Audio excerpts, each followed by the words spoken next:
وبركاته. الحمد لله الصلاة والسلام على أشرف رسول الله وعلى آله وصحبه أجمعين. أما بعد. കാരുണ്യത്തിന്റെ കടലായി അന്ധകാരത്തിൽ ഉടറിയിരുന്ന ലോകത്തിന് വഴിവെളിച്ചമായി കടന്നു വന്ന പുണ്യറസൂൽ സല്ലല്ലാഹു അലൈഹി വസല്ലമ തങ്ങളുടെ ജന്മം കൊണ്ട് അനുഗ്രഹീതമായ റബീഉൽ അവ്വൽ മാസത്തിലാണ് നാം ഇപ്പോൾ. ഈ ധന്യമായ വേളയിൽ പ്രവാചക പ്രകീർത്തനങ്ങളും മറ്റു ഗാനങ്ങളും കൊണ്ട് നമ്മുടെ അന്തരീക്ഷം മുഖരിതമാണ്. എന്നാൽ ഒരു ആഘോഷത്തിനപ്പുറം ഈ നബി നമ്മോട് ആവശ്യപ്പെടുന്നത് ഗൗരവമേറിയ ചില പരിശോധനകളാണ്.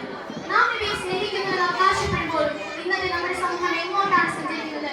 പ്രവാചകൻ സല്ലല്ലാഹു അലൈഹി വസല്ലമ തങ്ങൾ കാണിച്ചു തന്ന ഉത്കൃഷ്ടമായ മാതൃകകളെ എത്രത്തോളം നാം ജീവിതത്തിൽ പകർത്തുന്നുണ്ട്?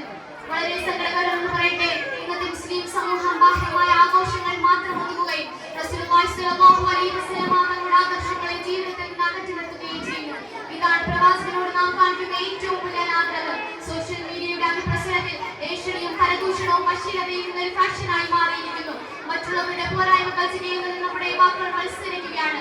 സോഷ്യൽ മീഡിയയുടെ ദുരുപയോഗം കാരണം എത്രയെത്ര ചെറുപ്പക്കാരുകളുമാണ് സ്വയം ജീവനൊടുക്കി ഈ ലോകത്തോട് വിട പറയുന്നത്. ലൈക്ക്, ഷെയർ, സബ്സ്ക്രൈബ് ഇതിനു വേണ്ടി എന്തും ചെയ്യുന്ന കാലമായി മാറിയിരിക്കുന്നു. റീച്ചിന് വേണ്ടി ഇന്നത്തെ തലമുറ എന്തൊക്കെ ആഭാസങ്ങളാണ് കാണിച്ചു കൂട്ടുന്നത്. പ്രവാസിന് ഏറ്റവും കൂടുതൽ വെറുത്ത തിന്മകളുടെ മാതാവി എന്ന് വിശേഷിപ്പിച്ച ലഹരി വസ്തുക്കൾ ഇന്ന് നമ്മുടെ ക്യാമ്പസുകളിലും തെരുവുകളിലും വാക്കുകളിലും സത്യസന്ധത പുലർത്തുന്നത് പഠിപ്പിച്ച അമ്മയായ പ്രവാസിന്റെ അനുയായികളെന്ന് ചതിയും വഞ്ചനയും പലിശയും ജീവിതത്തിന്റെ ഭാഗമാക്കി മാറ്റിയിരിക്കുന്നു. വൃദ്ധസദനങ്ങളുടെ എണ്ണം കൂടുന്നതും മാതാപിതാക്കളെ വഴിയിൽ ഉപേക്ഷിക്കുന്നതും പ്രവാസികൾ പഠിപ്പിച്ച കുടുംബബന്ധങ്ങളുടെ തകർച്ചയാണ് നമ്മൾ കാണുന്നത്. പ്രിയപ്പെട്ടവരെ, അല്ലാഹുവിനെ സ്നേഹിക്കണമെങ്കിൽ പ്രവാസികളെ വഴിയിലെന്ന് വിശുദ്ധ ഖുർആൻ ശക്തമായി പ്രഖ്യാപിക്കുന്നുണ്ട്. സൂറത്ത് ആൽ ഇംറാനിലെ 31-ാം ആയത്തിൽ അല്ലാഹു പറയുന്നു, ഖുൽ ഇൻ കുൻതും തുഹിബ്ബൂനല്ലാഹ ഫത്തബിഊനി യുഹ്ബിബുകുമുല്ലാഹു വയഗ്ഫിർ ലക്കും ദുനൂബക്കും വല്ലാഹു ഗഫൂറുർ റഹീം.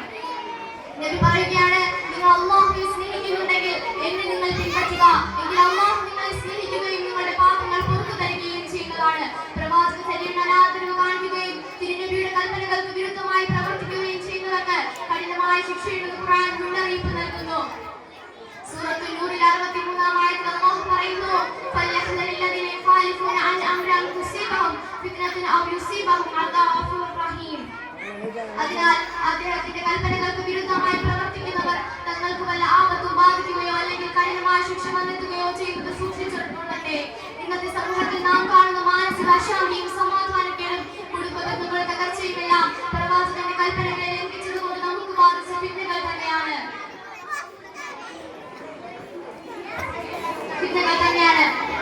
നമ്മുടെ വ്യക്തി ജീവിതത്തിലും സാമൂഹിക ജീവിതത്തിലും പ്രവാചകൻ ഒന്നാം സ്ഥാനം കൊടുക്കുമ്പോൾ മാത്രമേ നമ്മുടെ ഈമാൻ പൂർണ്ണമാകൂ. പ്രവാചകന്റെ സ്വഭാവങ്ങളെ കുറിച്ച് അല്ലാഹു സാക്ഷ്യപ്പെടുത്തിയത് സൂറത്തുൽ കലമിലെ 4-ാം ആയത്തിലൂടെയാണ്.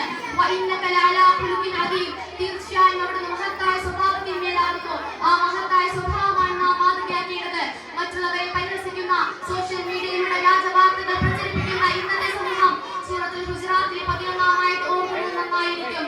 യാ അയ്യുഹല്ലദീന ആമനൂ ലാ യസ്ഖർ ഖൗമുൻ മിൻ ഖൗമിൻ അസാ യകൂനു ഖൈറൻ മിൻഹും. സത്യവിശ്വാസികളെ ഒരു ജനവിഭാഗം മറ്റൊരു ജനവിഭാഗത്തെ പരിഹസിക്കരുത്, അവർ ഇവരെക്കാൾ നല്ലവരായേക്കാം. പരദൂഷണവും ഭീഷണിയും കൊണ്ടും സഹോദരന്റെ മാനം കവർന്നു നോക്കുക, അത് മരിച്ചുപോയ സഹോദരന്റെ മാംസം തിന്നുന്നതിന് തുല്യമാണെന്ന് ഖുർആൻ പഠിപ്പിച്ചത്. പ്രിയപ്പെട്ടവരെ, നബിറാലികളിൽ ഉറക്കെ തക്ബീർ വിളിച്ചതുകൊണ്ടോ മറ്റ് ഗാനങ്ങൾ ആലപിച്ചതുകൊണ്ടോ മാത്രം പ്രവാചക സ്നേഹമാകില്ല. നബി സല്ലല്ലാഹു അലൈഹി വസല്ലമയുടെ ആദർശങ്ങളിലേക്ക് മടങ്ങണം. തിരുനബിയുടെ കൽപ്പനകളെ ലംഘിക്കാതെ നന്മകളുടെ വാഗ്ദാക്കളാകാനും തിന്മകളിൽ നിന്ന് അകന്നു നിൽക്കാനും നമുക്ക് സാധിക്കട്ടെ. അല്ലാഹു ഖുർആനിലൂടെ സൂറത്തുൽ അഹ്സാബ് 21-ാം ആയത്തിൽ നമ്മെ ഓർമ്മിപ്പിക്കുന്നു, ലഖദ് കാന ലക്കും ഫീ റസൂലില്ലാഹി ഉസ്വത്തുൻ ഹസന. തീർച്ചയായും നിങ്ങൾക്ക് അല്ലാഹുവിന്റെ ദൂതനിൽ ഉത്തമ മാതൃകയുണ്ട്. ആ ഉത്തമ മാതൃകയെ നിശ്ചയിച്ചാലും പ്രവാചകനെ ജീവതുല്യം സ്നേഹിക്കാനും അവിടുത്തെ ചര്യകളെ പൂർണ്ണമായും ജീവിതത്തിൽ പകർത്താനും അല്ലാഹു നമുക്ക് തൗഫീഖ് നൽകട്ടെ. ഇത്രയും പറഞ്ഞുകൊണ്ട് ഞാൻ എന്റെ വാക്കുകൾ ഉപസംഹരിക്കുന്നു. വആഖിറു ദഅവാനാ അൽഹംദുലില്ലാഹി റബ്ബിൽ ആലമീൻ.